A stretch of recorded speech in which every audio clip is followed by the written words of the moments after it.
Welcome, folks, to the very first edition of the Prog Council. Three of us here tonight, along with a guest musician. We're going to be talking about prog stuff, music stuff, a lot of different things. The people joining us are important people in the world of prog. Of course, one of those would be Jordan Blum. You might know him from his work with Prog Magazine, Loudwire, What Culture, Sonic Perspectives. The man gets around, and he is quite prolific and a much better writer than I ever hoped to be in my lifetime.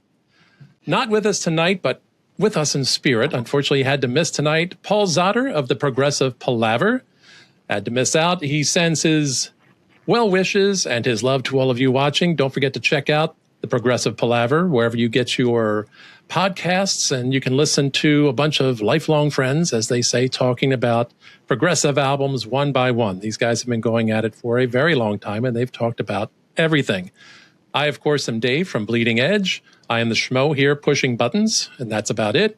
And, of course, our big musical guest this evening, Randy McStine, one of the go-to guys. You need a guitarist, you need a vocalist, you need somebody to tour, you need somebody to record.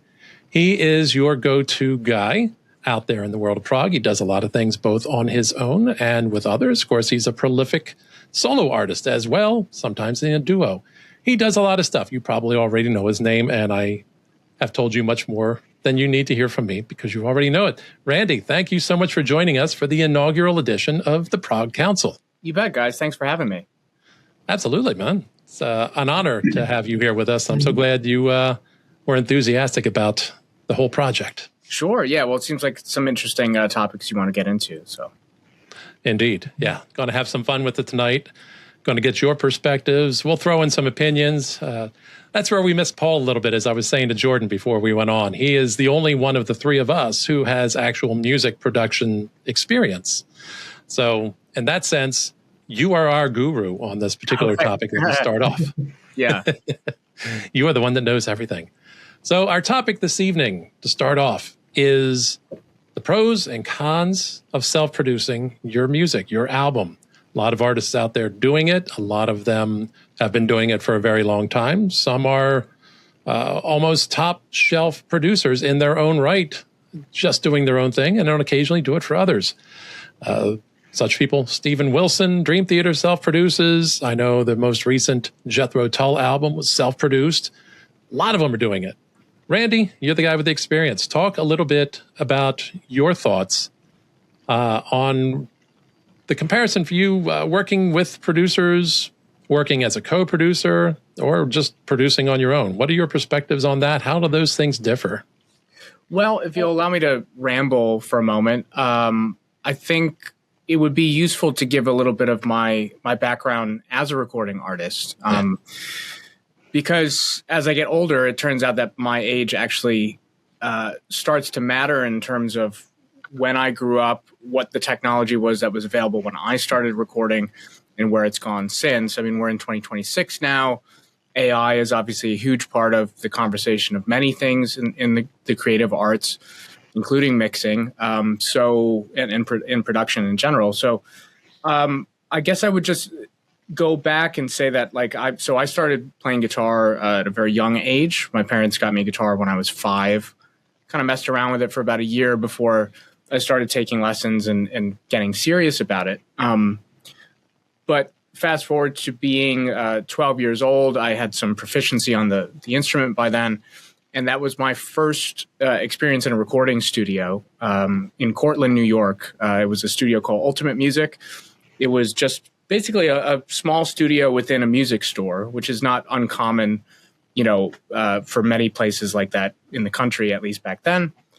This was the year 2000, and I was 12 years old. So it was my first time in a recording studio. I feel so old now. It wasn't like going to Power Station or some huge iconic studio. It was just basically a tracking room and in an engineering room within a store. And we locked out like a weekend to bang through rhythm tracks and then a couple of days for overdubs. But it was my first time in a proper studio, and the prominent new sort of budget recording technology at that time was ADAT, which were they basically look like VHS tapes. And you had these different machines. I forget what the track count was, but you would have to sync all of these machines together. And when you hit record, you hoped that all three machines were lined up properly at the same time. Otherwise, you'd have to stop and get it to sync over and again, you know? And that was cutting edge at that moment. Pro Tools and things like that were already happening, but that was not really in the hands of the sort of what you might call prosumer level. That was way beyond. You had to be in the industry big time, I think, to pretty much have access to that. You know, you mentioned Steven earlier. I think the late 90s, early 2000s Porcupine Tree Records, that's what he had was ADAT. You know, that was what people were going with in terms of the sort of the best thing you could do on your own at that time. But within a couple of years, I think computer recording became a little bit more standard. It was still out of my reach until pretty much close to, 2008, 2009, as I was getting into my early 20s. There was a moment where I thought engineering was actually going to be the thing that I wanted to do instead of music, because I didn't really see a path forward as a musician at that time. I was feeling just really kind of a bit lost on where to go, you know? And so, but I knew I wanted to stay involved in music. So production was sort of the next best thing that I thought of doing. I thought, if I can't be a recording artist, I'll be on the other side of the glass and I'll learn engineering. And I quickly kind of dispelled myself of that notion, but I went far enough into it to start learning about how to record at home properly and to start building my own studio, essentially. You know, it's like by that time, all you needed really was, you know, a decent computer, an audio interface that could convert your analog to digital signal, and, you know, a couple of things, and you could at least record yourself. Now, where it gets tricky is you still have to, musically, do you have anything to say? We'll put that aside because, you know, that's a whole other topic. But the ins and outs of learning how to record yourself properly, how to not make terrible sounding tracks, all that kind of stuff, so much trial and error involved in that. And it continues to be a learning process for me now, you know, 15 or so years later, since I've started down that path of, like, you know, officially being somebody who has built over time and many tours enough gear and, you know, enough expertise to make what I think is, you know, pretty good sounding records. But it wasn't that way in the beginning. It was very hard, and you make a lot of mistakes. So I just kind of threw a bunch of stuff out there, but that's kind of my opening, you know, salvo. Yeah. Mistakes are the way to go, I guess. It's usually how we learn, I think, to a large extent. Yeah. I know that's how I learn, because mistakes are all I know how to make sometimes. Yeah. Yeah, I mean, I was refreshing my memory, and correct me if I'm wrong, but I think other than Dave Kersner co-producing Chalk Lines and Tim Palmer co-producing McStine and Miniman too, you self-produced everything, even like the first Lo-Fi Resistance album. Yeah, and even in those cases, I don't want to minimize their efforts, because you know, both Dave and Tim, with Dave, yeah, we met like kind of halfway through my writing and recording of that record, and then we kind of ended up tackling the rest of it together and co-writing a couple of things together.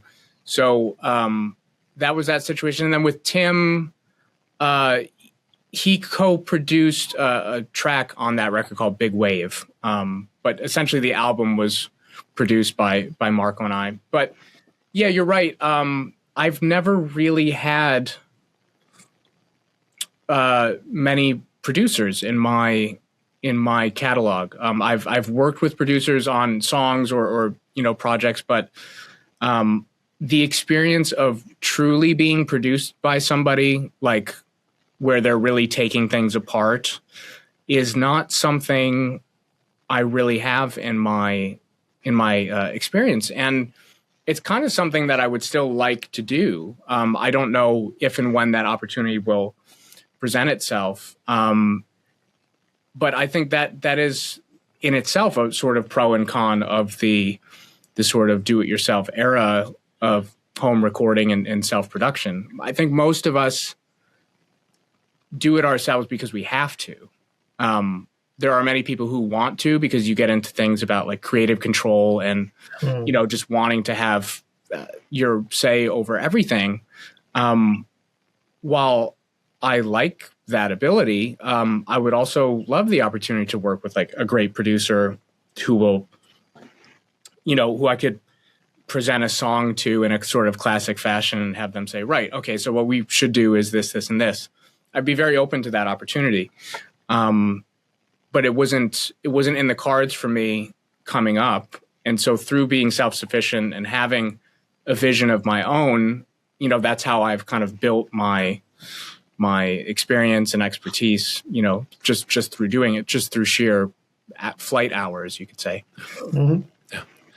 Yeah, you bring up an excellent point in the modern world here, that the idea of self-production is almost necessity for a lot of the smaller artists, a lot of the smaller bands, and especially the new ones.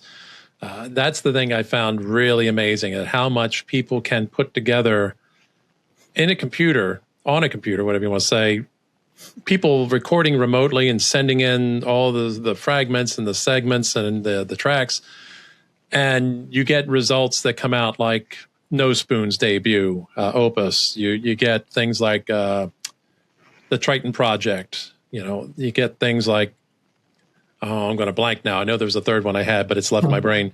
But work and production levels that come out that are startlingly, basically, it's hardly different than what the pros used to be. Like, I can think back to a friend of mine from my neighborhood who made a serious bid to try and make it in the music industry, and him getting records produced in small studios or putting things together at home, recording on an 8-track system. Like, that's Stone Age compared to what we talk about now.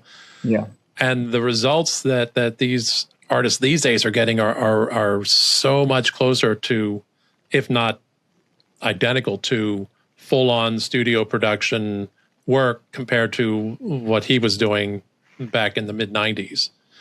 And I got to think, to a degree, it almost starts to make me think, are individual producers starting to become an endangered species in some ways?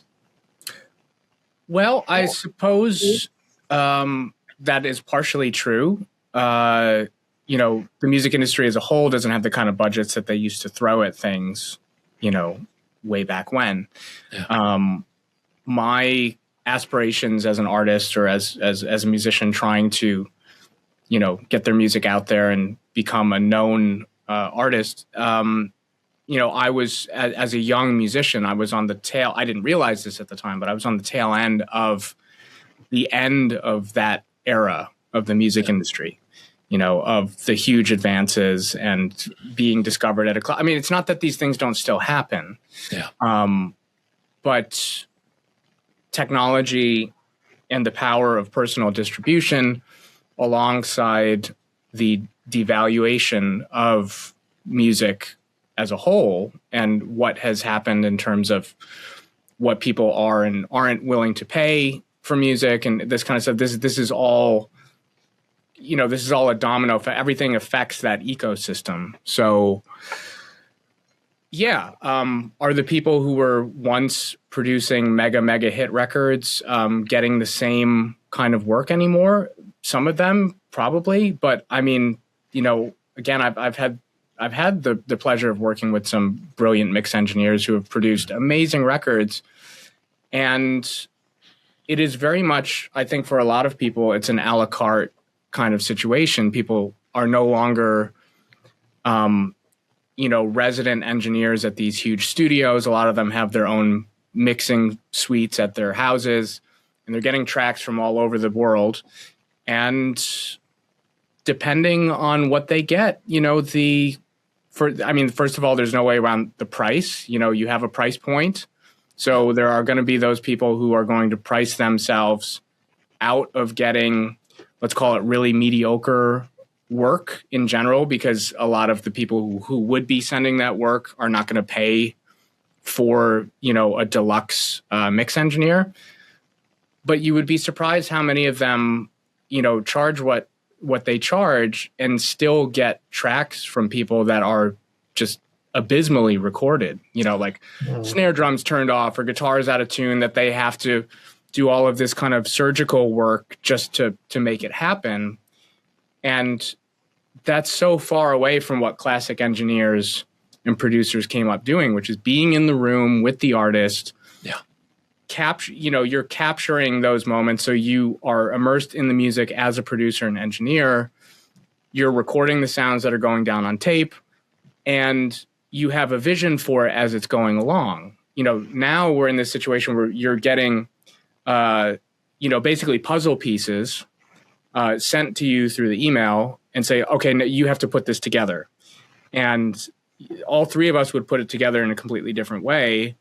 But you have no connection to the source material. You weren't there when it happened. You have no idea how it was recorded. So you get into a situation where, a lot of it can be really hard, like surgery, as opposed to just pulling up the faders and just getting going and mixing a track. That's like the worst case scenario. But I bring that up as a point because that we've democratized the recording process so much that anybody can do it, in quotes.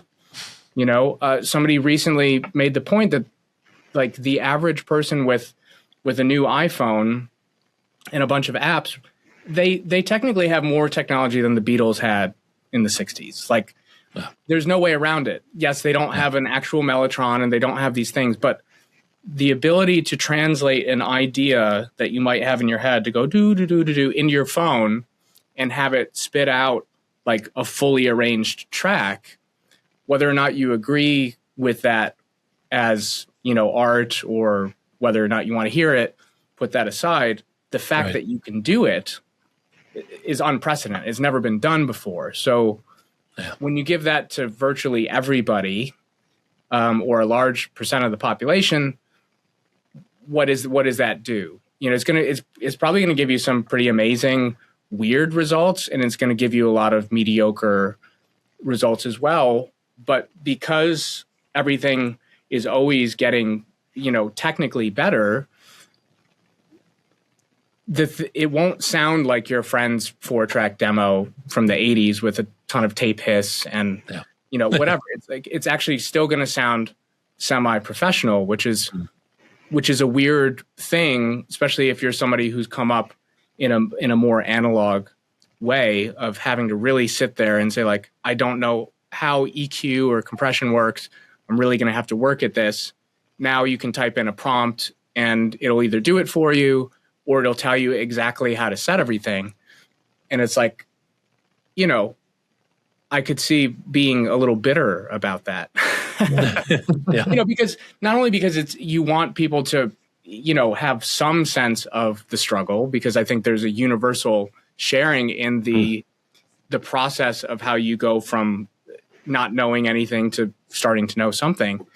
But it's not earned in the same way, you know what I mean? Because it's not necessarily an artistic discovery as much as it is just like a command that you just want this machine to do something for you, and it does it, and then you could just kind of move on. It's very utilitarian that way. It doesn't really say much about, I have this sound in my head. How am I going to find it? Yeah. Mm-hmm. And it might get you there immediately, but I don't know. I think something's lost. Yeah. You were talking, like, there's so much I could follow up with, and I guess I will. Please do. I don't want to hog this thing. Well, let me know if, because as you were talking about the differences of now people will send like out of tune guitars, which you would think, wouldn't be that hard to check. Yeah. Unless you're playing something more elaborate, it's just 6 strings, like just tune it. especially with, like, you could use your phone or something too, or your ear. But it made me think of like how in the 50s and 60s and probably into the 70s, they would have, hired musicians like the Wrecking Crew who would just come in, see the sheet music. They didn't even know what they were doing yet. They just read the sheet music. They laid it down. They were so like Hal Blaine and Coward Kane, like they were so good. But like the engineer, the mixer, the producers were just like right there. They get it, they tune it, but it's it's in and out. There's no real risk of a musician not knowing what they're doing. And like the instruments are going to be tuned, or else we wouldn't even start the production day. Yeah. It also made me think of kind of along the same lines of how, like around the late 70s with bands like Journey and Foreigner in Boston, you started to see albums that were technically like produced better and they sounded like cleaner and sleeker, but that almost took away, that was almost antithetical to like the whole like Black Sabbath, Zeppelin, like rawness, and not so much mistakes, but just hearing a little bit of the hiss or hearing a little bit, I don't know, like a muted guitar note or something that like you're polishing it so much that it loses the rock and roll like energy. Are you referring to the Mutt Lange approach? Yeah. The Mutt Lange effect. The perfectionism that takes all of that away. Well, I think there's a couple things I would say about that. One is in defense of that, you have to assume that if earlier artists had the technology that those bands had just a few years later, they probably would have done the same thing. We are products of our time and what we have available to us. But the thing about all of that, prior to, let's say, like the late 70s bands that you're mentioning, is there was no other way to do it.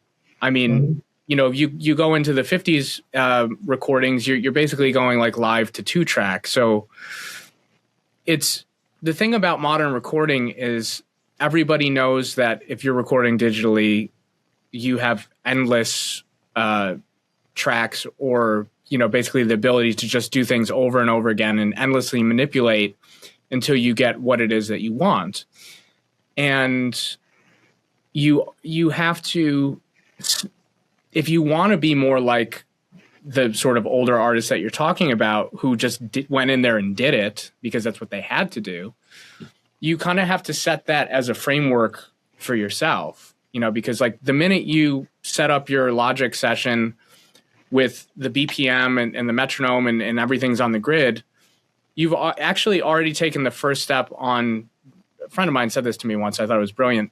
You're already telling yourself that to plan to make the mistake that you're going to then edit over like 5 minutes from now, because you're setting up guardrails because that's what you're going to do. They didn't have that ability back then. They could splice tape, which they did. They splice tape all the time. You listen to some old Yes records, you can hear the tape splice. You can hear the sections. If you listen for certain things, it's like there's like a cymbal ringing out and all of a sudden it's like gone. You're like, oh, they just cut to another take, because they couldn't make those edits super clean back then, but nobody knows or cares. It doesn't matter. Yeah. But they were capturing moments, and a sour note or something that's not perfectly in time, that nobody was thinking about that stuff because there was no grid, there was no screen to look at and say like, hey, your kick drum is like 10 milliseconds late, so let's move it here. That ability to do that changed everything. And that's just how those musicians operated. There rarely, a couple takes and you're on to the next thing. Now it's when you get into like the mega pop productions, you're analyzing breaths and like syllables through like 100 vocal takes to get the one that you want. I don't have a problem with that. It's not like, to me, it's not an argument about whether or not that's valid. I think because if, make the thing that you want to make and make it as well as you can. But it is a completely different ethos than those days where, a singer would step up to the mic, sing the tune, and leave. I'm sure some people still do that, but by and large, that's not what we're doing in our home studios. I mean, I can tell you, I'm sitting here, I'm singing, And unless I've committed to that idea of doing like a live take all the way through, if I get in my head too much, the second I hear myself sing a note I don't like, I hit the stop button, I Control Z, undo, get out of here, let's go again. And you just get into this other kind of rhythm of working where you're trying to pour your heart into it, but your one hand is on the keyboard at all times to delete whatever abomination you just did, because you can, and that's what we're doing, But if you go to a studio and somebody else is doing the engineering, all that stuff, and we can get into that, the difference between recording at home and actually going to a place really changes the dynamic of the work. I'm hearing you describe the concept of the abomination there, and I'm just flashing to and thinking, how many times have you, I know how many times I have, give or take, not that I keep track, but how many times is it that you get through a segment and you sing it and it's all perfect until the final 3 syllables and you're like, ah! Yeah, right. Of course. But this is the advantage, though, of the age we're in, which is it's no sweat for me to say I love everything about it except that one word, so I'll figure it out. I will say this, and again, I don't have anything against it in theory. I don't like when it's overused, but I sort of purposely never really learned how to use auto-tune tools.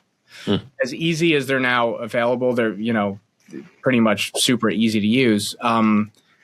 I never wanted that to be a crutch for me, and I'm not against people using it. I'm sure it's been used on tracks that I've done before, but I don't use it for myself. I would rather re-sing it to just get it the way I want it to sound and then move on. So if that means singing it 10 times, then fine. Yeah.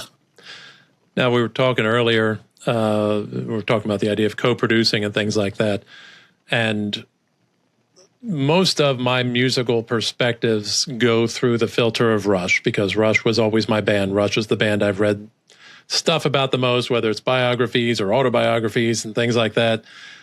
So I think I've got a pretty good understanding of their philosophy when it comes to the relationship, the co-producer relationship, because pretty much their albums are all them producing with a co-producer. Right. Terry Brown through, of course, a very long time. And then I can recall they didn't care a lot for the relationship with Peter Henderson for Grace Under Pressure at that time, because one, he was someone that came in last minute. I believe it was, the name will come back to me somewhere. It doesn't matter, but I know he ended up working with The Alarm or something like that, or U2. But right. Yeah, I read about this in Getty's book. I don't know if it was Lily White or somebody like that. Yeah. I don't remember who. Yeah, Steve Lillywhite. There we go. Thank you. Okay. And Henderson came in, but he was more of an engineer type of producer. And they seemed to have that preference for somebody who was more of an artistic co-producer with suggestions for changes and style reworkings and things like that, rather than getting the sounds and everything tuned nicely. And their relationship with Nick Raskalinowitz, whatever it is, I can never say it. Thank you.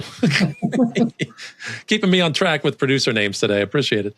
Where he was really pushing them in those last couple of albums to stretch themselves out in a more progressive manner and a harder edge than they had for a while. Yeah. So I'm curious. I think I know which one I would prefer if I were the musician, and I think which one I kind of wish it felt like more bands were doing, which was employing that co-producer as a way to challenge them to get out of ruts, to get out of whatever, that they've fallen into, and get them out of their comfort zone.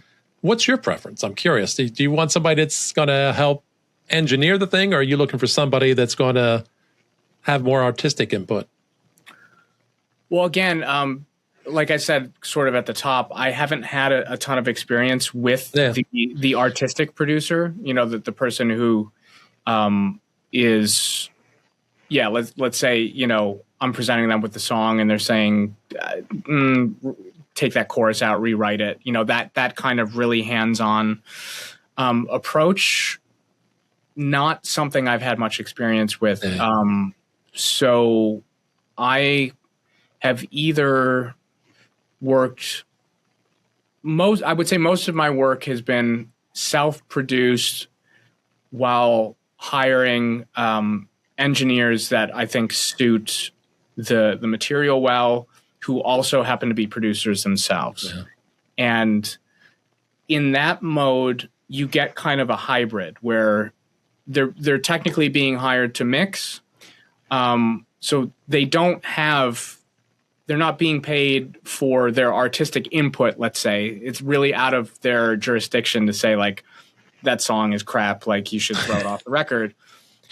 It's their job to mix it. But however, within that, because they also produce records, you may find that they've introduced new elements, or they've tried taking things out to present it to you in a new way. And that's a relationship that I really like. That's something that I have specifically with Tim Palmer is great for that. We've been working on music on and off now for over 10 years, which is amazing to me. But he's such a prolific producer that even though I'm really just hiring him to mix, he's giddy about presenting new things within the music, you know? So like, I know everything that's in the track that I'm giving to him. When I get that first mix back, I'm listening for all of these other details, some of which are incredibly subtle. I'm going to be the only one who knows that it's there, but I'm listening to it and I'm really learning from the expertise of a guy like that, saying like, oh, wow, he added this, you know, this very subtle synthesizer thing under my voice. Why did he do that? And I'll start thinking, oh, it's because it's actually frequency wise, it's drawing attention to this part. So they have there's a whole other art to what they do, because I haven't spent my life being a producer, especially somebody who's produced many hit records. That's not in my CV. So I think it's very advantageous to work with somebody like that. So Tim, I would say, is somebody who's like more additive in my productions. My experience working with Steven Wilson on some tracks from my last solo record, Mutual Hallucinations, was sort of the opposite. I would send him a track and he would, if he saw fit, he would take things out. And you know, the thing there would be like, again, I'm the producer. I have the final say. If I say like, I want that guitar back in, it's not like he's going to say like, no. But it was a way for me to hear what he was hearing, and to kind of realize that sometimes as self-producers,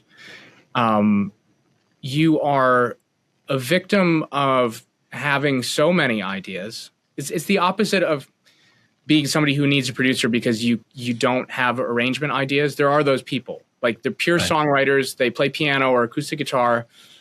They've got all the chords and the vocal melody worked out, but they don't have an ear or expertise for arranging. They don't know what the drums should do, what the bass, all that kind of stuff. Steven and I are the kind of guys who know what those things should be or what we think we want them to be.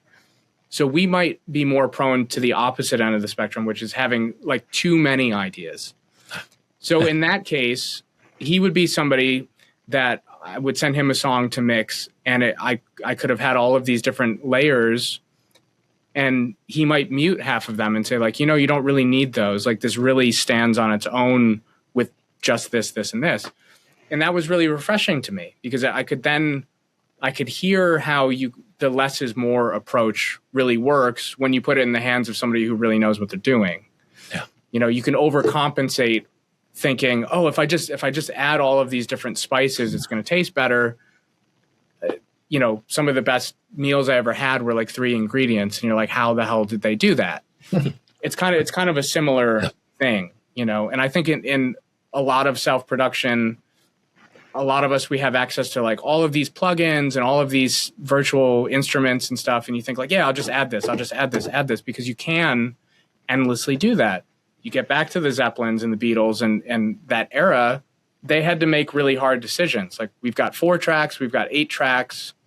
We got to play this stuff live. Rush held to that. They held themselves to that standard pretty much all the way till about Power Windows. Yeah. Before they said, we're going to put things on the record that we can't actually physically play as just 3 people anymore.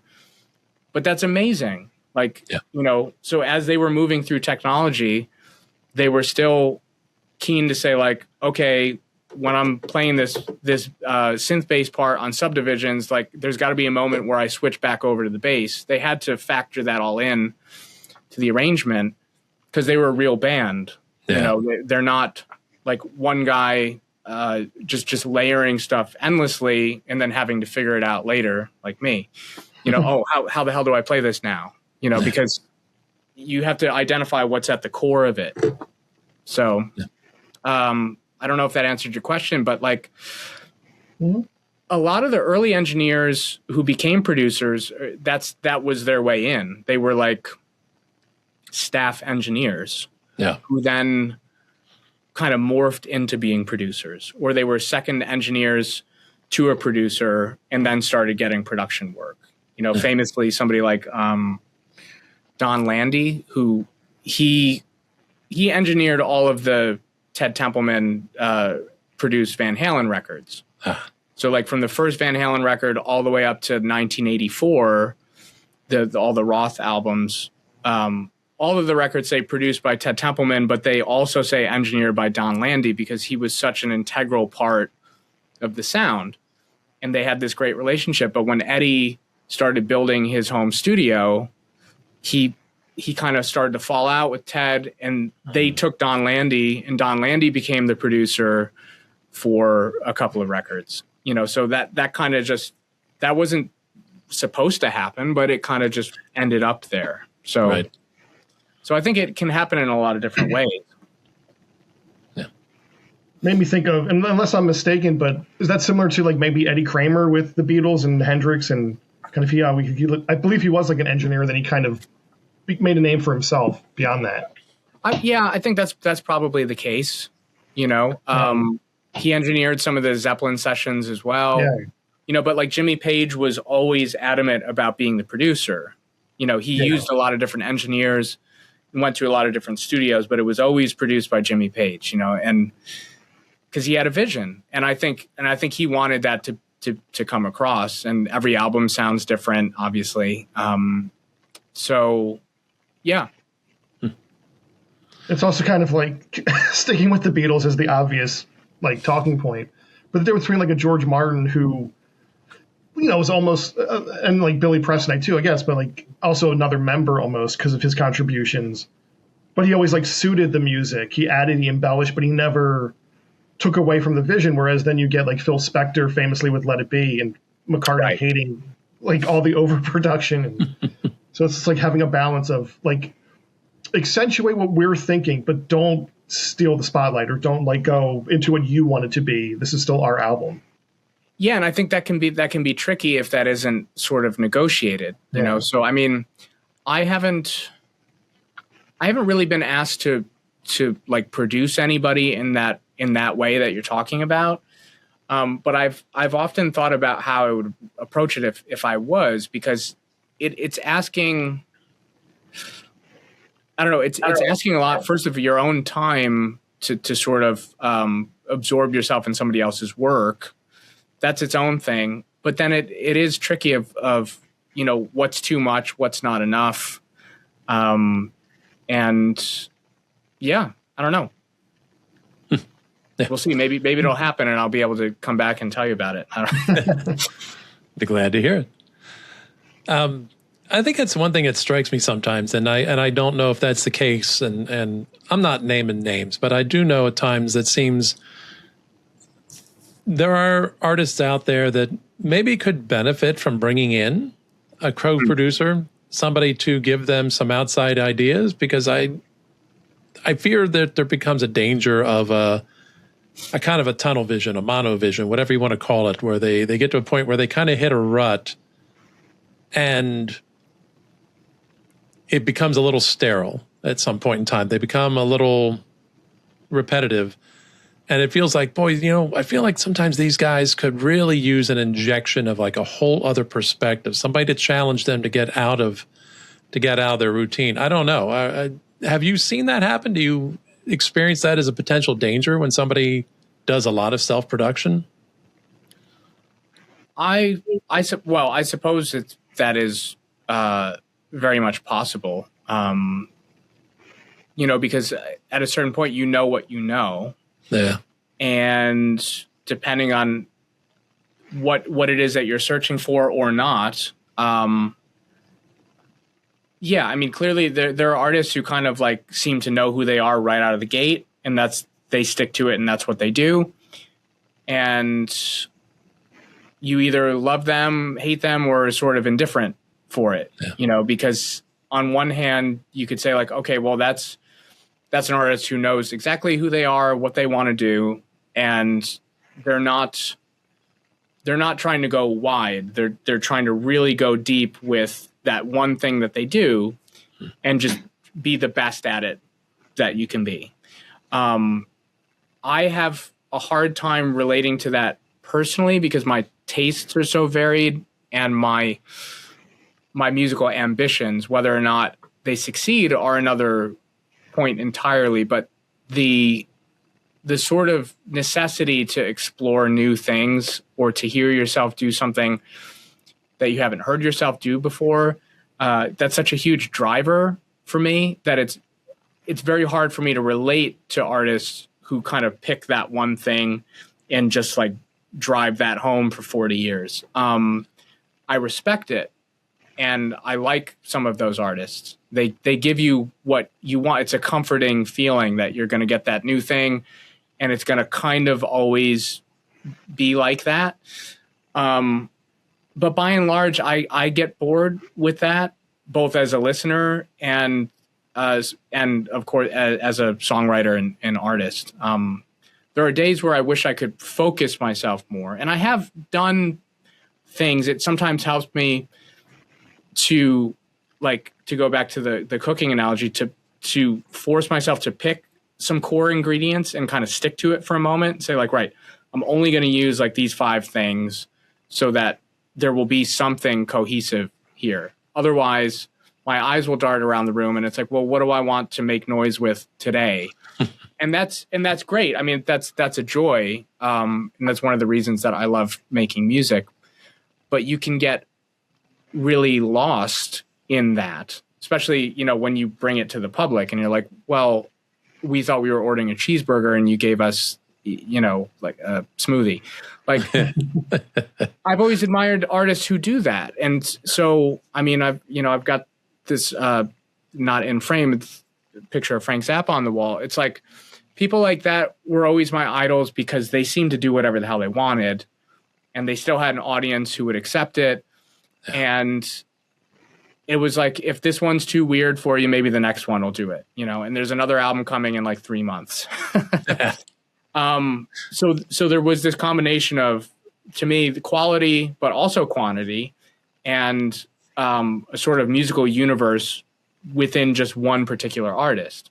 And I like that, I like that kind of diversity. But yeah, getting stuck in your own ways, or just not being particularly inspired to find something new. I mean, I think that's why bands do bring in different producers. They've worked with somebody for too long and they feel like things are getting stale and there's nothing new to say, or there's some new sound happening and maybe they want to kind of go more in that direction. So, if they're of a certain status, they might look around the landscape and say like, who's the happening producer or mix engineer right now? Let's go get them on this project. I think all those things are true.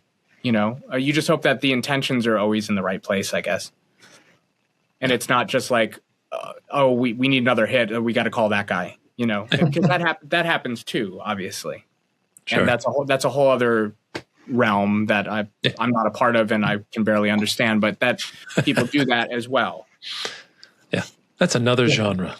Yeah. It makes me think of, as you were speaking, Randy, it made me think of somebody, I will not mention them, but if anybody's listened to me, on other things, they might know who I'm talking about, might agree with me. But there's somebody years ago, I interviewed them before their concert, like at the venue. And I said, do you ever feel like you're kind of making the same album over and over? Do you notice that you're kind of doing this?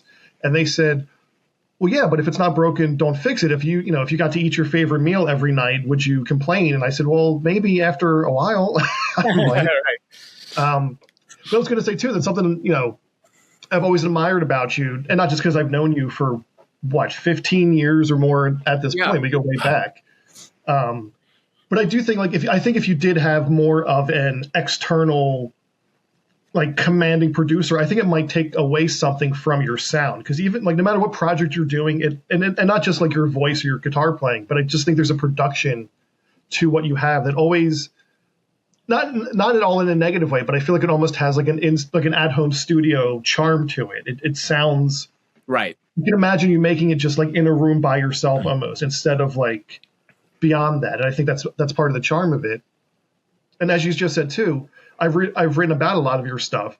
Yeah. And not to talk about my end of it, but I haven't been absolutely in love with everything you've done. That's just how subjectivity works. Of course. But I always say I admire it more than I don't. And I think in general people can always differentiate. I respect what the person's doing.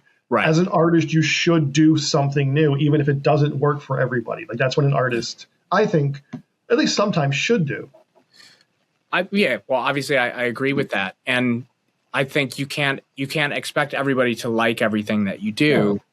Yeah. But what you just said, I think that is the second best hope. If everybody isn't going to like it, I think you want to believe that it is, it is still of a certain quality, that even that somebody could say it's not really for me, but I recognize that this is good for what it is. Mm-hmm. That's a much more mature way of looking at things than the sort of black and white, I don't like this sucks kind of thing, and yeah, look, I think more and more the sort of the personality of something, but when you're doing it yourself, and if you really are making solo records, I've the past few years in particular, I've started to feel more comfortable and almost more driven to let more of the humanity into the recording, so that it doesn't just feel like it was made in some random group of studios or at the push of a button, a prompt of an AI program, which is now happening. For whatever reason, people will send me sometimes it did this thing and AI. I'm like, oh, great.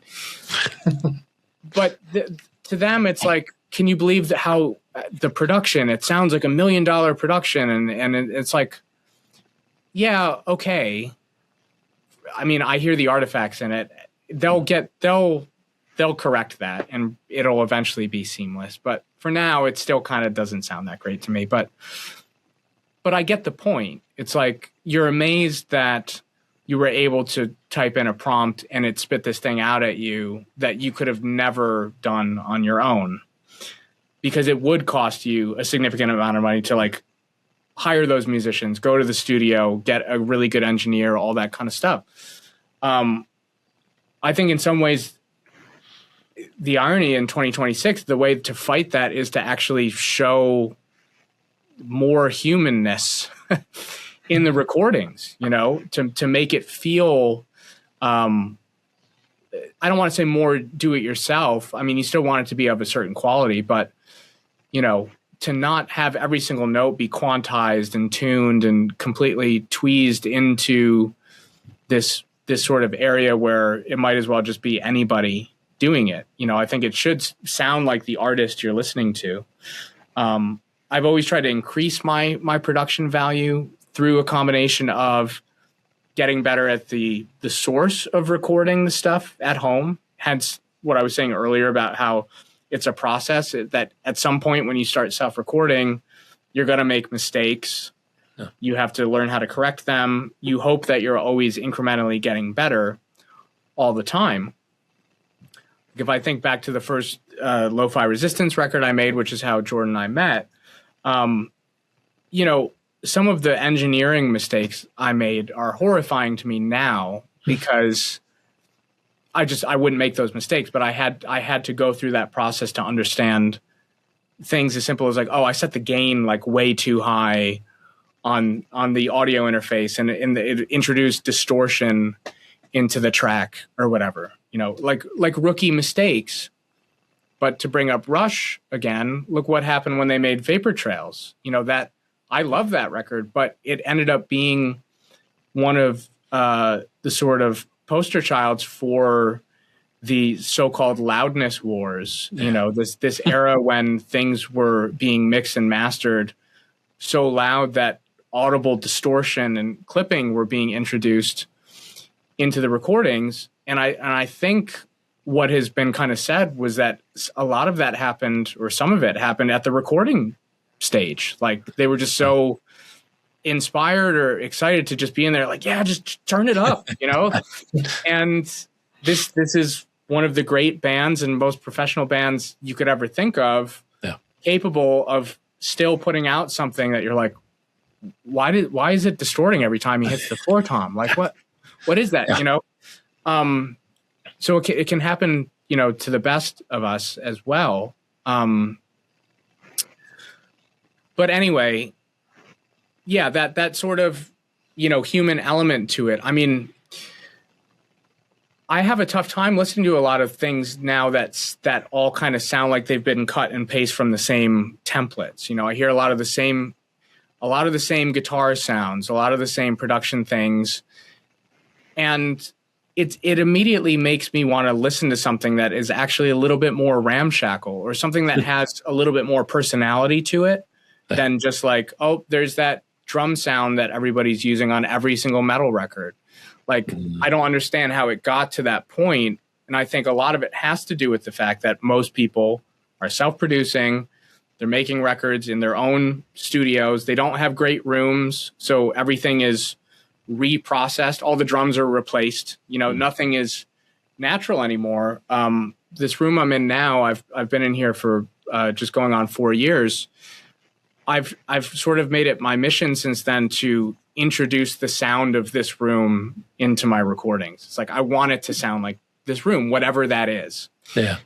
And I think you hear more of that in like indie rock or even hip hop productions that are a little bit more, a lot more experimental than a lot of the sort of modern rock productions, which have become very cookie cutter to my ears.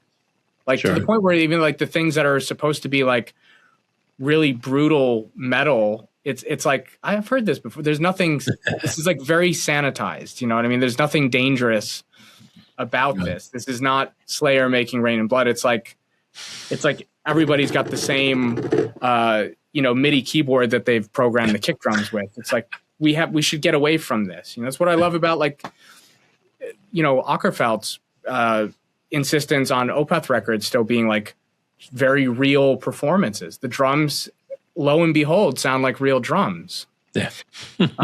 Sure. And some people are probably wondering like, well, why doesn't it sound like this? These guys sound way more modern. It's like, yeah, well, it doesn't sound like people playing anymore.